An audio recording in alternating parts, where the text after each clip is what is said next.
Hey guys, so summer is in full swing, and one of my favorite things to do this time of year is get engrossed in a good book. So when Audible asked me if I would be interested in promoting their app, I said sure. I thought it would be a great opportunity for us to kick off a 2-part summer book club.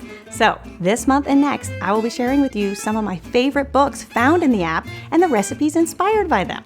If you're not familiar with Audible, it's a terrific service that allows you to download your favorite books, magazines, and newspapers all to your mobile device. Genius, right? I love this app because I commute an hour each way to work during the week, and this app allows me to listen to some of my favorite books during my daily commute. If you'd like to try the Audible app, they are offering a 30-day trial of their service for free. Perfect timing for all of your summer reading. So in the description, you will find a link. So for this month, I wanted to share with you one of my favorite books found in the app. It's called A Year in Provence by Peter Mayle.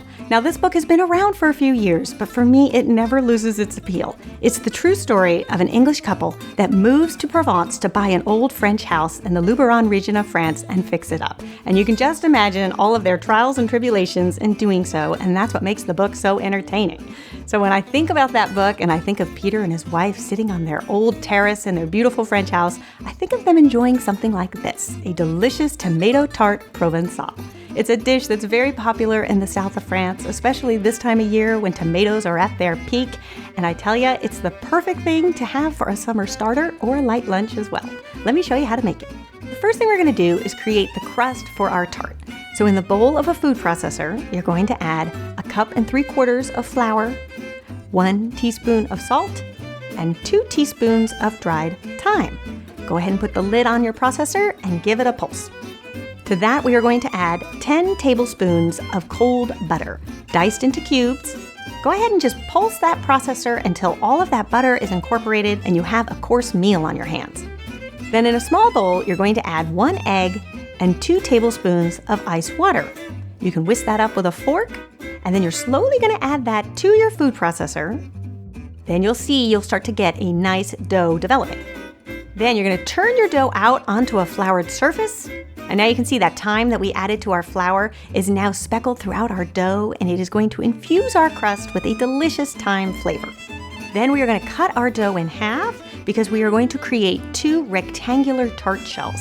I like to use the square or rectangular shells for something that's savory, like a tomato tart, because I, for some reason, always associate the round tarts for things that are sweet. But if you only have a round tart shell, you can use that as well. You just want to make sure that the tart shell is non-stick and that it also has a removable bottom. That's just going to help your tart be released in a much easier way.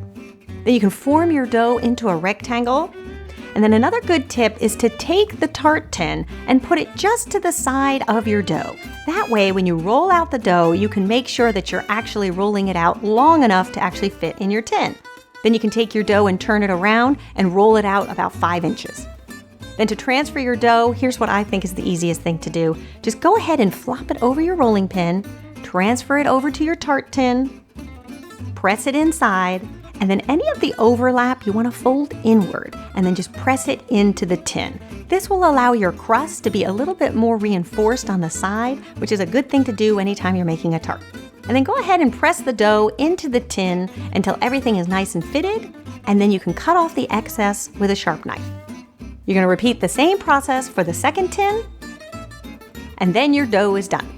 Now for the fun part, we're going to fill these tarts with a combination of a few things. The first thing we're going to do is lay down 2 tablespoons of Dijon mustard.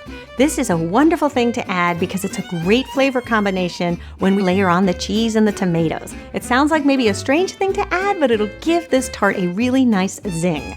So go ahead and just spread a thin layer on both tarts. Then on top of that, we're going to add 1 cup of grated gruyere cheese to each tart.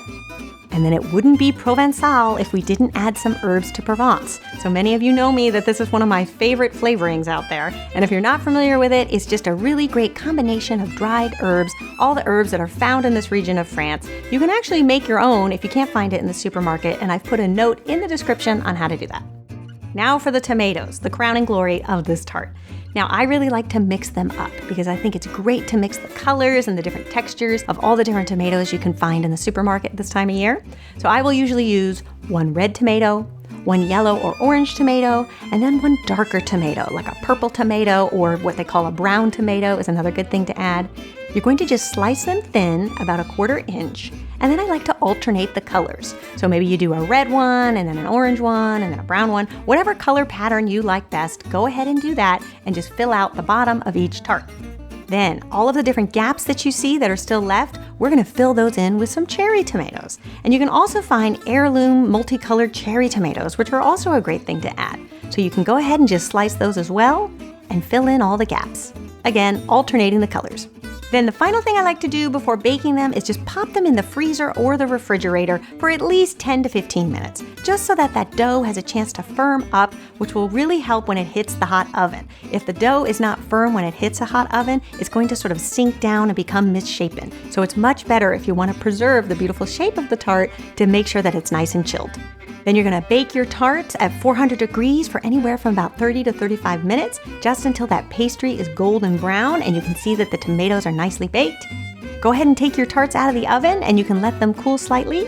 And then you're going to add some freshly cracked pepper, a little bit of Fleur de sea salt, and some ribbons of fresh basil. And there you have it, a tomato tart Provencal inspired by one of my favorite books, A Year in Provence. I think you'll find it makes for the perfect starter for a summer dinner party, or if you want to serve it with a tossed salad for a light summer lunch.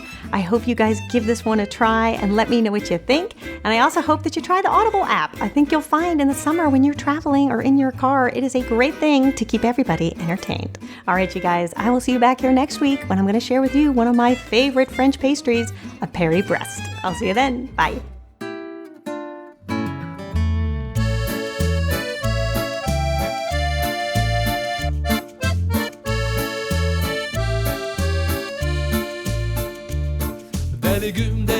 Des légumes, mon cher, le secret de la longévité. Des légumes, c'est clair, la santé est une priorité. Des légumes, chérie, le secret de la longévité. Des légumes, je te dis, on vivra une centaine d'années.